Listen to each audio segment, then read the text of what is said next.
I envy the ambassador's accuracy.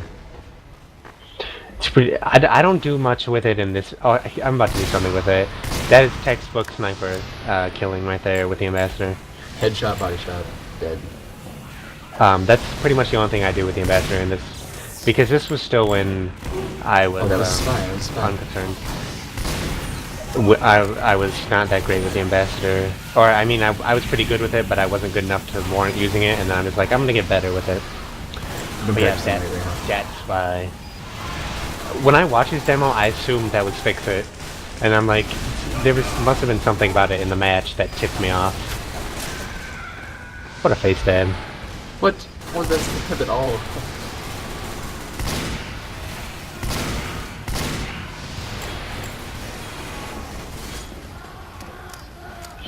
You guys have B now. Yeah, we have B, but it took a long time to do. They've got good defense. They had a good down. I could have gone for. I could have gone for stab. I would have gone for heavy. I would have gone for it. Capping was more important with the time, like with the time that we took. Oh, and you had to snow with to cap. Oh, yeah. Oh, this is. I'm pretty sure this is a cool part. Yeah, circle around to get the stab. Bam, bam. Oh, and then he got you. You got a face stab on you. It's cool. That's you an awesome face free stab, stab. you get face stab. It's a way of life. Why did our scout just tell us that we sucked? Don't say that, man. You're on our team. You all suck. Spy needs positive reinforcement. He's very uncertain. Oh, here's another good thing about disguising is you can accurately check people's health with it by disguising as them. I never use that in practice though. I don't actively do it. Yeah, this is bad. Sniper knows where you 10 are. health. I had 10 health left. Anyway, I don't ever consciously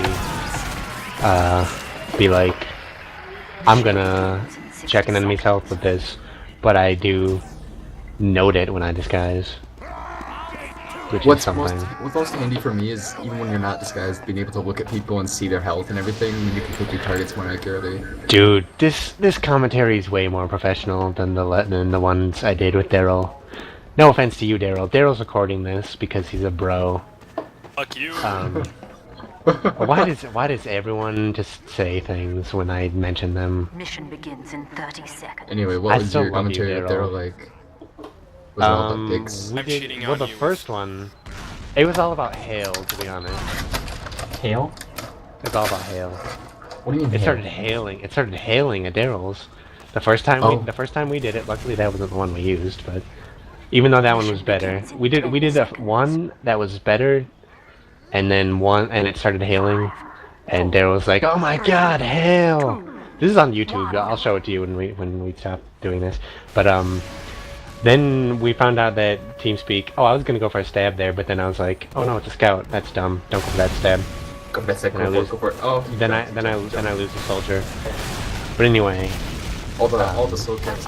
TeamSpeak recording fucked us over. Now that was just bad luck. Anyway, TeamSpeak recording fucked us over when we did the first recording. But even though I put the audio on YouTube, because why the hell not? And then the second time we did it, it's just like, yeah, let's do this again. Except we won't have any of our cool comments because we don't want to be like repeating ourselves, because that's just weird. That's just weird if you repeat yourself. Almost their whole team was on A. You guys didn't even bother trying to defend it much. Well, there are many who ascribe to the fuck A, defend B strategy. I don't ascribe to that. I subscribe to both. If they're not a super organized team, then you can get away with defending me. I love this part. This is the part where I just chase after Benji. Oh my gosh. A person who is paying attention would would have heard that when I fell to the ground. When I fell to the ground and took damage, they would have noticed that and turned around. What? Face stab? It wasn't a face stab. It was oh wait, it kind of was a face stab, but it didn't. It didn't matter. Here's the thing. Most of my face stabs don't matter because they're at the points. There's a heavy being a good spy checker. But anyway, most of my face stabs don't matter because they're at the points where a regular stab would kill them anyway. Scooty doing here? Yeah, that spy plague. Oh, Scooty. he knew it was a spy. Well, he heard it. I heard it too.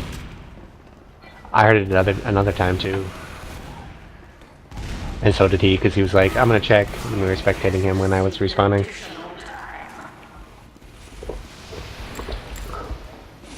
Right, they got A and B, and they got 6 minutes and 50 seconds to cap C. So 9 minutes and 50 seconds. it's 6. It says 9. Look at the one on the left. That's the countdown. Oh, because that's from what That's the other team 9 did. minutes is map time. Yeah. Yeah. They're... Full of video snipers. I love rifle snipers. They're such easy fodder. They just have their faces stuck on the scopes all the time. The final control point is being And then the dumb ones think they can protect themselves with the Razorback and just pull out your revolver and you hit them anyway. The Razorback, and I said this in the other video, I've seen it in comp a lot, and it's just frustrating is what it is. Most of the time I can just, ambassador head shoot. There's one game, when we played Viaduct, it didn't, I did not miss, because why not? Anyway, when we did Viaduct, there was not a single time I met the enemy sniper who had the Razorback and didn't kill him with the ambassador without losing any health. But then there's other times where it's like, this kind of fucks me over a little bit because you're standing right behind the medic and body blocking this narrow corridor that I can't get through. Yeah. I know how that goes. And if I shoot you, I blow my cover, so this is frustrating a little bit. But really, if you're within range, I know it's easy for me to say use Girardi because it's better because I play Huntsman, Yes. and that means I'm on the front lines all the time. And there's some snipers who are just like, why get Girardi if I'm going to be way back and not be able to use it? That's a good point. If that's the case, you might as well be using the SMG or something. Or at least the danger shield. But I say still go for the SMG. The Razorback, it's just, there's no point I to the don't know, Razorback. it's just I mean, not if you're not going to use the Girardi or SMG, you There might is as well point use to the Razorback. might as well use the danger shield because that's got a lot more functionality than the Razorback does, which is a very specific usage. It's a multitasker and it takes up a slot, and there's really no reason to use that. What did Hama say? The Razorback would be pretty good if it wasn't so terrible. I can agree with that.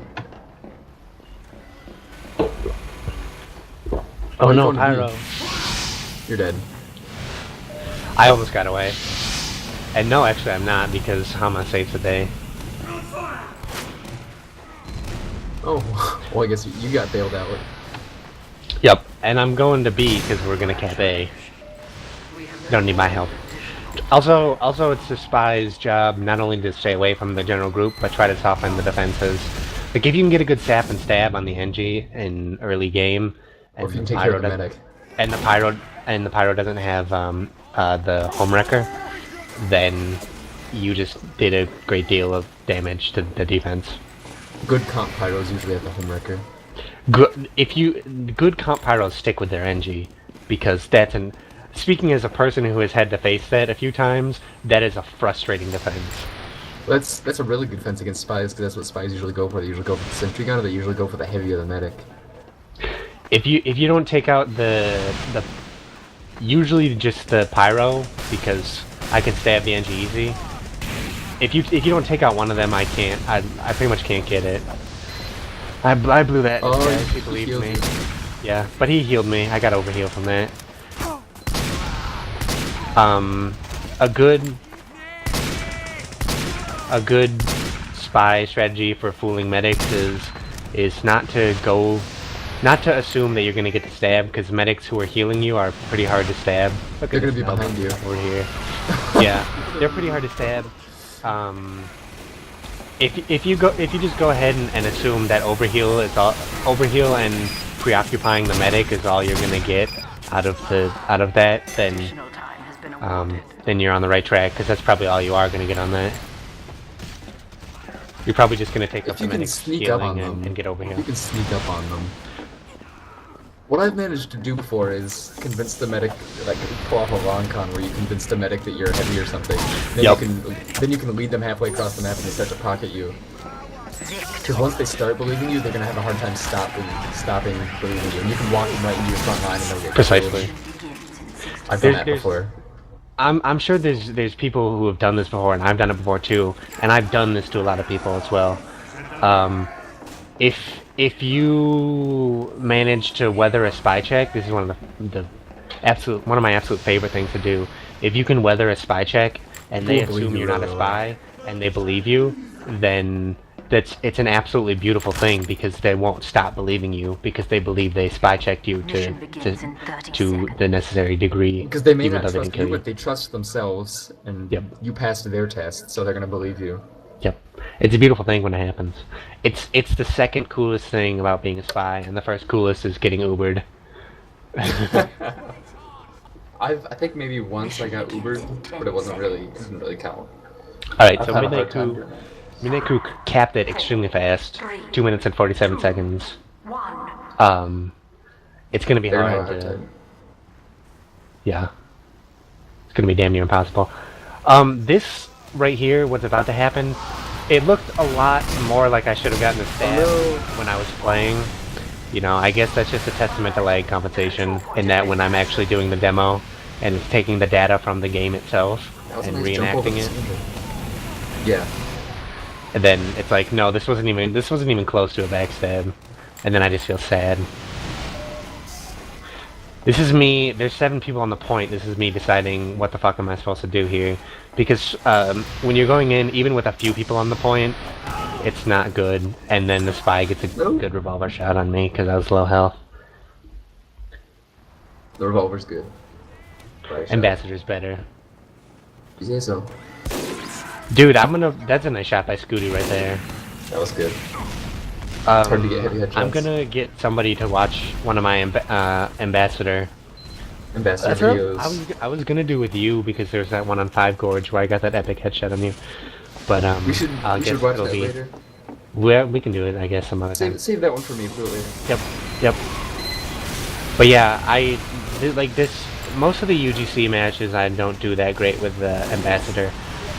But if there's a demo where I didn't actually get that kill, he was dead before I hit him. But there are a few where I have a demo that's dedicated to playing Eternal Reward, Dead Ringer, Ambassador, Spy, so that I have to use the Ambassador because I can't cloak or disguise on command. It's hard to fool people. That's what I do, except with the Stranger. Talk about hard mode spies. So yeah, I've done that recently. I've gotten pretty good with the Ambassador. I've got a few demos of that. I'll probably put it up sometime. Poke, you are dead.